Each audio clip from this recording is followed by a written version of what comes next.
नमस्कार सभी विद्यार्थियों से। मैं आशा करता हूं कि राजस्थान माध्यमिक शिक्षा बोर्ड के जो संस्कृत का पेपर होने जा रहा है उसमें किसी भी विद्यार्थी को किसी प्रकार से घबराने की ज़रूरत नहीं है। मैं राजधानी जयपुर के पास एक मुडोता गांव है, वहां से बिलोंग करता हूं और मेरा नाम मुकेश कुमार है।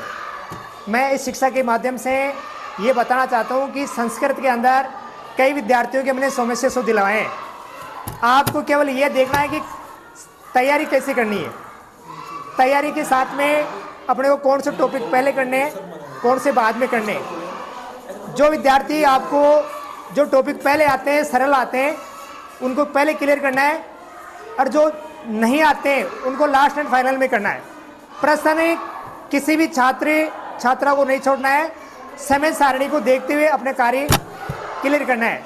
तो मैं आपको आज अपने जो 3 या 4 नंबर का जो मेथड आता है संधि का, तो मैं आपके संधि के बारे में एक्सप्लेन कर रहा हूं।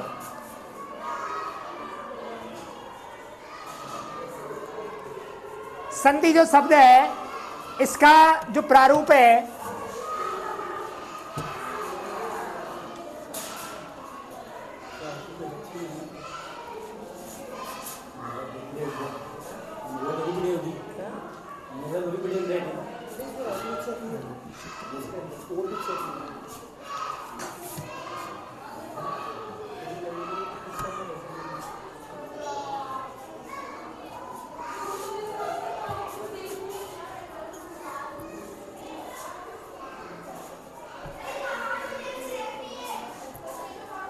संधि शब्द समुपसर्ग और दुधान धातु दा धातु दो की सूत्रे और की प्रत्यय करने पर संपन्न होता है।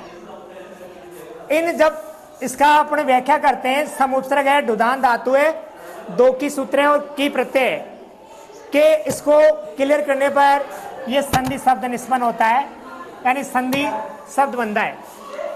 संधि का अर्थ, संधि का अर्थ होता है मेल, मेल, मिलाप, सामंजस्य, या होता है समझौता। समझौता किसी की भी हो सकता है, 2 व्यक्तियों की हो सकता है, 2 देशों की हो सकता है, या किसी 2 राज्यों की सीमा विवाद हो जाए तो उनके भी सेंट्रल गवर्नमेंट के द्वारा जो किया जाता है समझौता, वो होता है संधि। संधि का अर्थ मेल, मिलान, मिलाप, सामंजस्य, समझौता। अब संधि की परिभाषा देखो भाई, परे शनिकर्ष संहिता। इसका अर्थ होता है वर्णों के मेल को संधि के नाम से जाना जाता है। वर्णों के मेल को संधि कहते हैं। अब संधि संस्कृत व्याकरण के आधार पर 3 प्रकार की होती है, आप जो जानते हो। संधि की प्रकार, संधि के प्रकार देखो। पहला है स्वर संधि, जिसको अच संधि के नाम से भी जाना जाता है। दूसरी है हल संधि, जिसको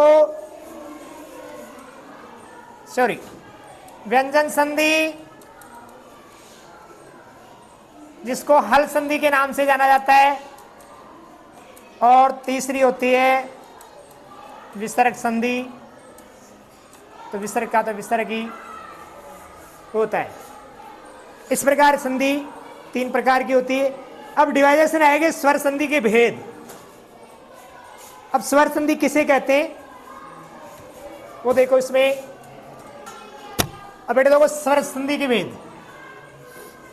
स्वर संधि इसको कहते हैं अच। अच का अर्थ होता है स्वर, अच संधि। स्वर संधि जब स्वर का स्वर के मेल होने पर जो विकार उत्पन्न होता है, जैसे ए प्लस ए बराबर आ बनता है, यानी स्वर का स्वर के साथ मेल होने पर जो विकार उत्पन्न होता है उसको स्वर संधि के नाम से जाना जाता है। अब स्वर संधि के भेद देखो बेटी, स्वर संधि के भेद।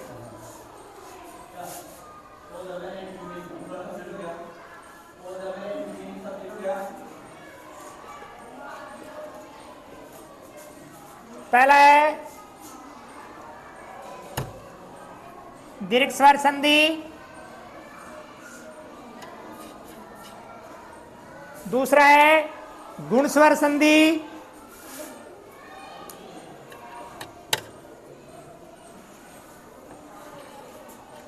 तीसरा है यण स्वर संधि, चौथा है अयादि स्वर संधि, पांचवा है वृद्धि स्वर संधि, छठा है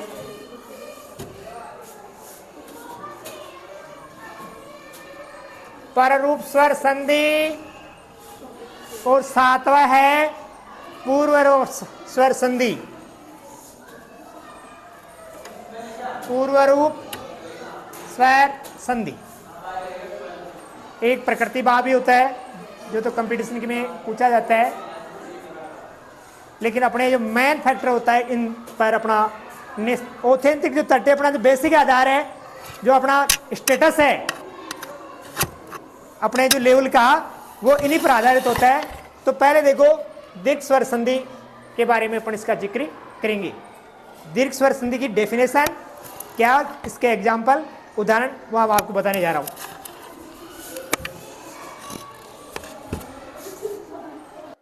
दीर्घ स्वर संधि की डेफिनेशन, इसकी परिभाषा देखो। जब एक ह्रस्व और एक दीर्घ, एक ह्रस्व एक दीर्घ या एक दीर्घ और एक ह्रस्व, ह्रस्व छोटा दीर्घ बड़ा, या दोनों ह्रस्व या दोनों दीर्घ स्वर आपस में मिलते हैं तो एक दीर्घ स्वर का निर्माण होता है। उसे दीर्घ स्वर संधि कहते हैं। देखो एक ह्रस्व, एक ह्रस्व, एक दीर्घ, एक दीर्घ, एक दीर्घ, एक ह्रस्व, दोनों ह्रस्व या दोनों दीर्घ या आपस में मिलते तो एक दीर्घ स्वर का निर्माण होता है। एक ह्रस्व, एक ह्रस्व, एक दीर्घ, एक दीर्घ, एक दीर्घ या एक दीर्घ और एक ह्रस्व, एक बड़ा एक छोटा, या दोनों ह्रस्व यानी दोनों छोटे या दोनों दीर्घ या दोनों बड़े स्वर आपस में मिलते हैं तो एक दीर्घ यानी बड़े का निर्माण होता है। उसको दीर्घ स्वर संधि के नाम से जाना जाता है। अब इसके एग्जाम्पल मैं आपके सामने पेश कर रहा हूं। ए और आ,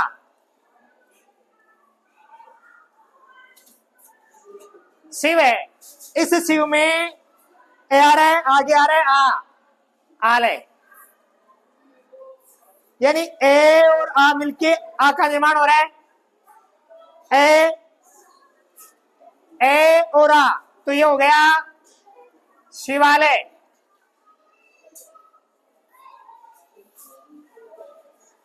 यहां विद्या, विद्या में आ रहा है विद्या प्लस अर्थी,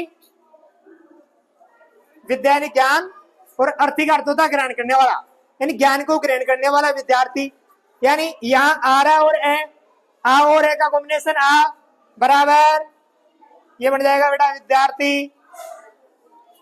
फिर ए और ए यानी दोनों से राम प्लस अवतार में यार है अवतार ए और ए मिल क्या बनेगा बनेगा रामावतार।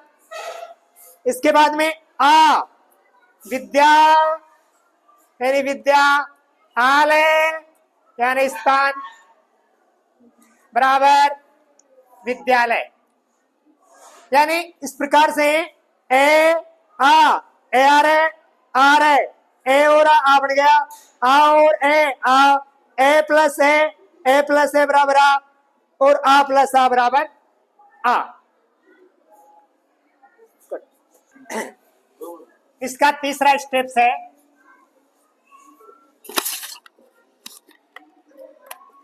एक री और री मिलके बड़ा री होता है इस प्रकार से। अब इसमें हो गया होत्री प्लस रिकार तो ये बनेगा बेटा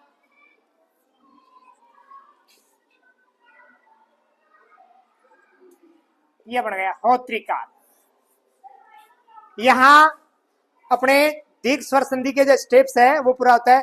अब दूसरा है इसमें गुण स्वर संधि।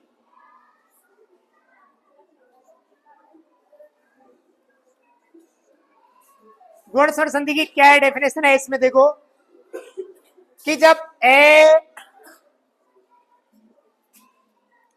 या आके आगे ए या आके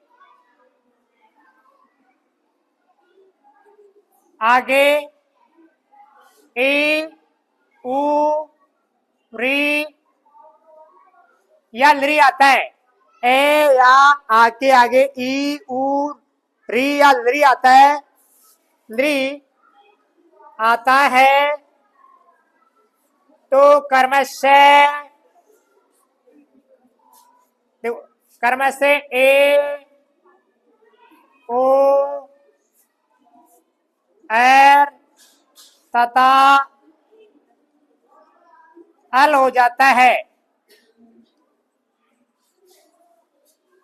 जब ए या आगे आगे ई उ री या लिरी आता है तो कर्म से ए ओ अर तथा हल हो जाता है।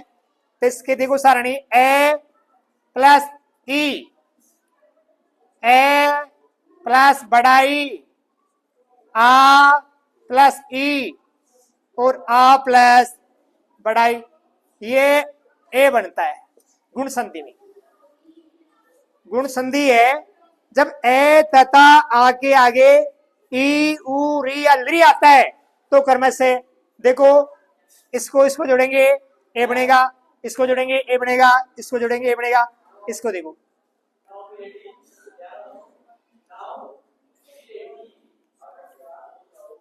नर प्लस इंद्रिय। मैं इसके एक्सप्लेन करके आपको बता रहा हूं। नर यानी मनुष्य, इंद्रिय यानी होता राजा। इस रे में क्या आ रहा है बेटा ए आ रहा है। अब इसमें से मैं अलग करूंगा रे अलग कर लिया तो रे अलंत हो गया यानी मैंने इसमें से स्वर निकाल लिया रे व्यंजन हो गया। इंद्र में से ई अलग करूंगा प्लस नद्र से छोड़ दूंगा।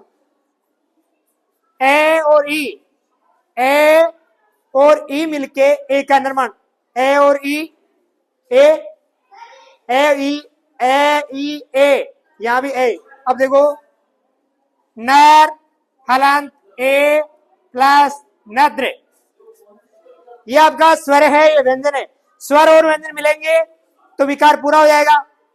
तो ये हो जाएगा नरे और अपना शेष रह गया नद्र। इसको जोड़ेंगे कॉम्बिनेशन होगा तो ये बनेगा बेटा नरेंद्र। नर प्लस इंद्र बराबर नरेंद्र। मैंने आपको ये चीज एक्सप्लेन करके इसलिए बताई है क्योंकि टुकड़े करते ने, टुकड़े करने पर ही अपने को वास्तविक चीज का मालूम होता है, नॉलेज होता है कि वास्तव में कहाँ है। संधि को कहते हैं कि साहब संधि बहुत है गंदी, ऐसी बात नहीं है। यानी आपको समझने की जरूरत है। आप समझोगे किसी चीज की ऑथेंटिक क्लियर तक आपके डाटा बायोडाटा क्लियर हो जाएंगे आपको। अब अगला इसका मैं दूसरा बता रहा हूं। अब देखो इसमें ए गणे प्लस ईश।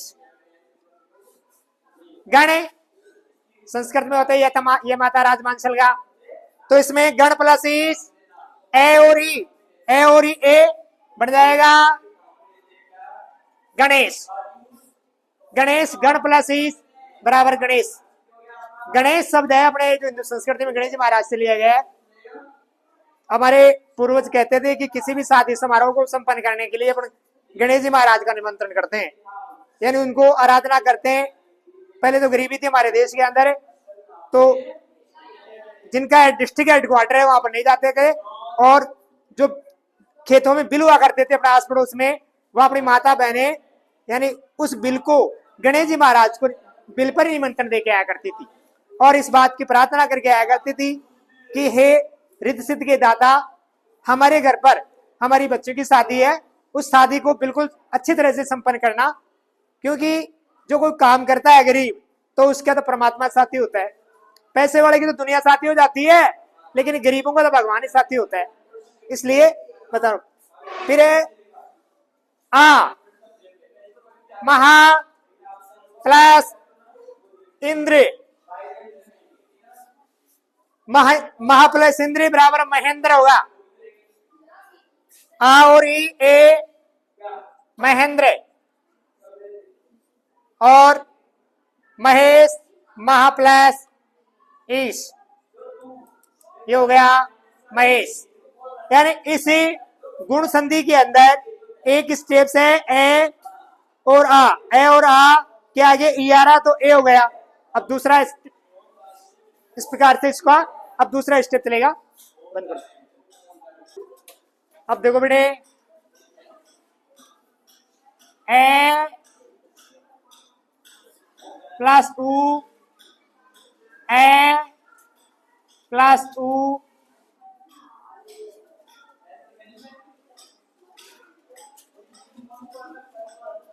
आ प्लस ऊ और आ प्लस पढ़ाऊ, इसके बराबर ओ का निर्माण होता है। ए और ऊ मिलके ओ बनता है। देखो परे प्लस उपकार बराबर परोपकार।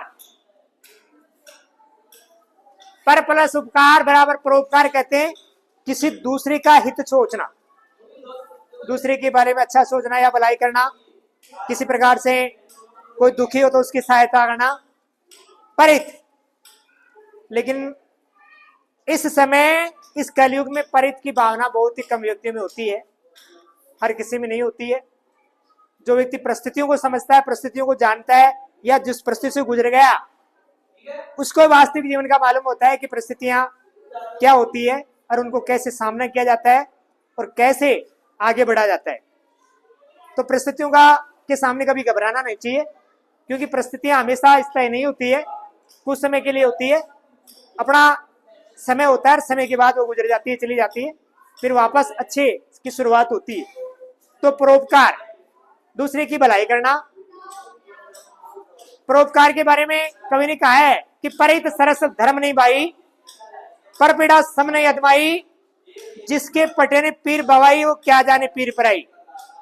जिसके पैरों में बवाइयां नहीं पड़ती है वो कभी भी नहीं जानता है कि दुख क्या होता है। जिसके दुख होता है वो ही जानता है, जिसके नहीं होता है वो कुछ नहीं जानता है। तो इसमें परोपकार में देखो इसमें र है, र निकालेंगे, र से अलग हो गया स्वर व्यंजन, ये आपका स्वर है या व्यंजन है। उपकार में वो अलग करेंगे, पकार शेष रह जाएगा, ए और वो मिलके ओ बन गया, ये ओ का निर्माण होगा। ए उ ओ तो बन गया परे प्लस ओ प्लस पकार, ये आपका स्वर व्यंजन मिलेगा तो विकार पूरा बना जाएगा, पर हो जाएगा। पकार से जोड़ेंगे इसको तो ये बन जाएगा परोपकार। पर प्लस उपकार बराबर परोपकार। दूसरा है ए प्लस उ। देखो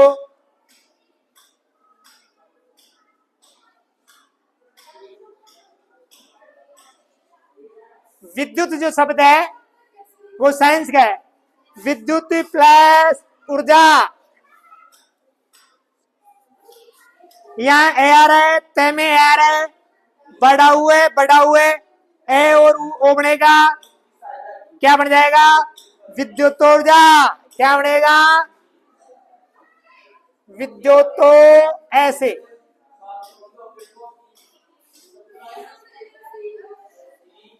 तीसरा स्टेप्स, महा प्लस उत्सव, महा आ रहा है, उत्सव आ और ओ बढ़ेगा, बन जाएगा महोत्सव।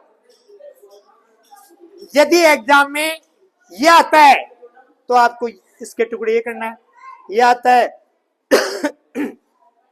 तो ये करना है, ये आता है तो ये करना है। फिर है इसमें आ लता, लता अब बड़ा हुआ रहा है, देखो इसको ऊर्मी कर दो,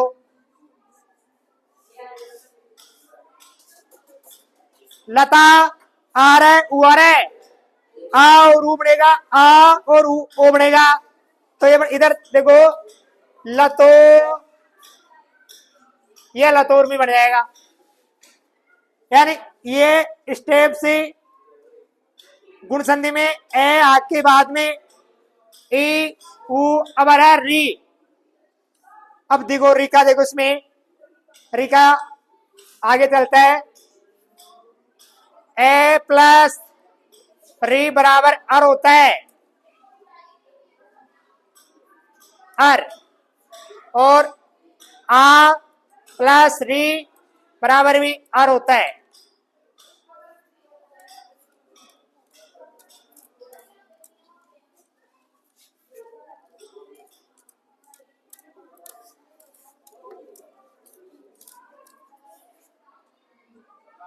ए प्लस री और आ प्लस री बराबर आर होता है। देखो वसंत, वसंत ऋतु तय में आ रहा है, देखो इसमें अलग करेंगे, वसंत में ए निकाल लिया, बिड़ा री अलग कर दिया, तू शेष है, ए प्लस री और आ प्लस री बराबर अर होता है, किसमें, गुण संधि में। इसमें देखो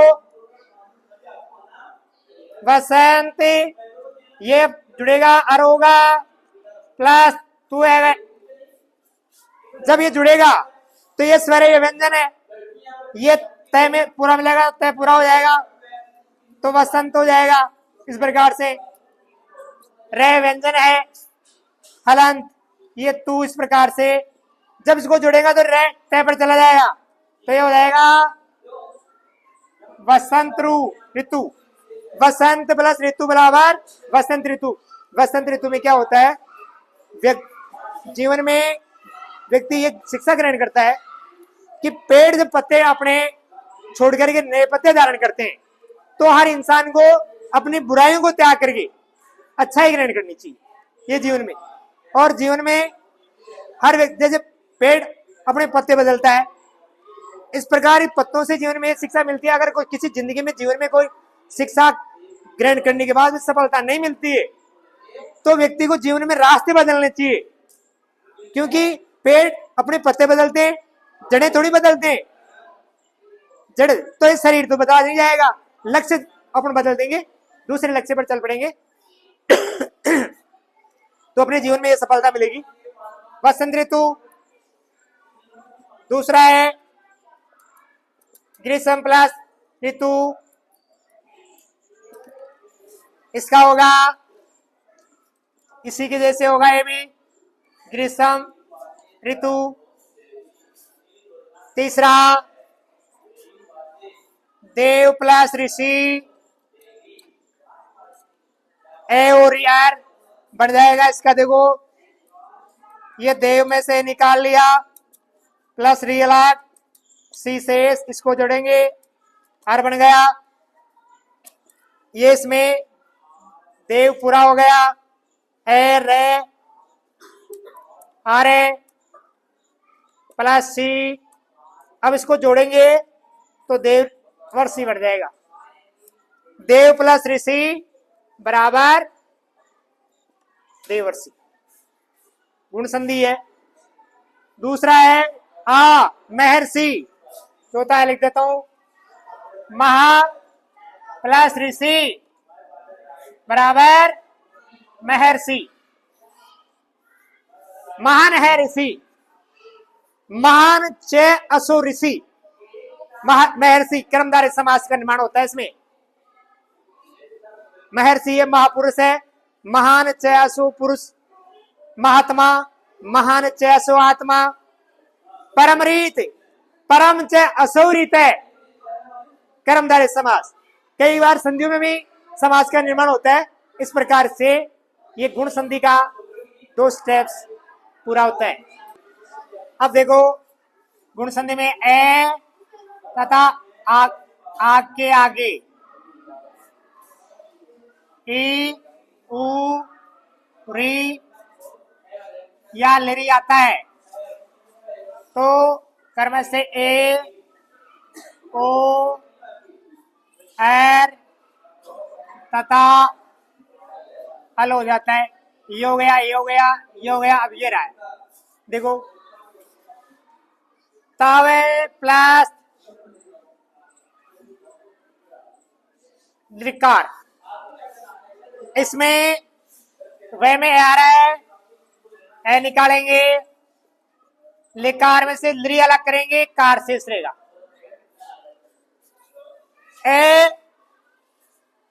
ए और ली अल बनता है, इसको जोड़ेंगे हल बन जाएगा, प्लस कार शेष रह जाएगा। तवे प्लस अल प्लस कार। अब इसमें ए में ये वह जुड़ेगा तो ये बन गया तवे, लेसेस ले अलंत हो जाए रहेगा, कार इसमें जुड़ेंगे तो ये बन जाएगा तवलकार,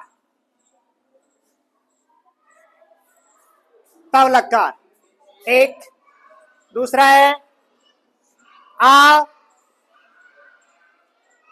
महाप्लस लिकार, यानी आपको केवल ये नियम क्लियरिटी याद है तो आप संधि के अंदर किसी भी प्रकार से हिचकिचाहट करने की जरूरत नहीं है, आप आराम से कर लोगे उसको। महा इसमें आ निकालेंगे, आ निकालते है अलंत हो जाएगा, लिरी प्लस कार, इसको जोड़ेंगे, आ और लिरी जुड़ेगा तो बेटा अल होता है। अल देखो, अब मह प्लस अल प्लस कार, इसको अब ये तीनों कॉम्बिनेशन होगा, जुड़ेगा, ये होगा मह लकार। इस प्रकार आपके जो संधि में स्वर संधि के भेद में गुणे स्वर संधि में दीर्घ और गुणे संधि के जो स्टेप्स है वो यहाँ पूरे होते हैं।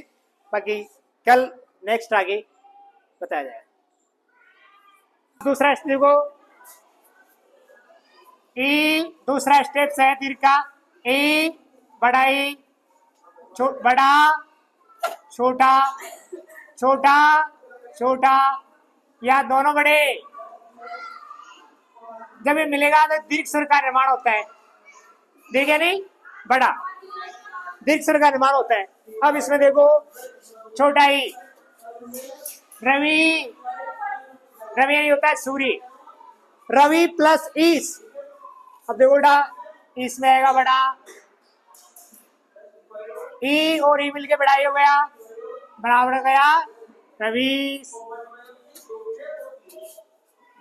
दूसरा है बड़ा ही छोटा ही सती, सती में छोट बड़ा आता है, सती नदी स्त्री इनमें बड़ा ही होता है। सती प्लस इंद्र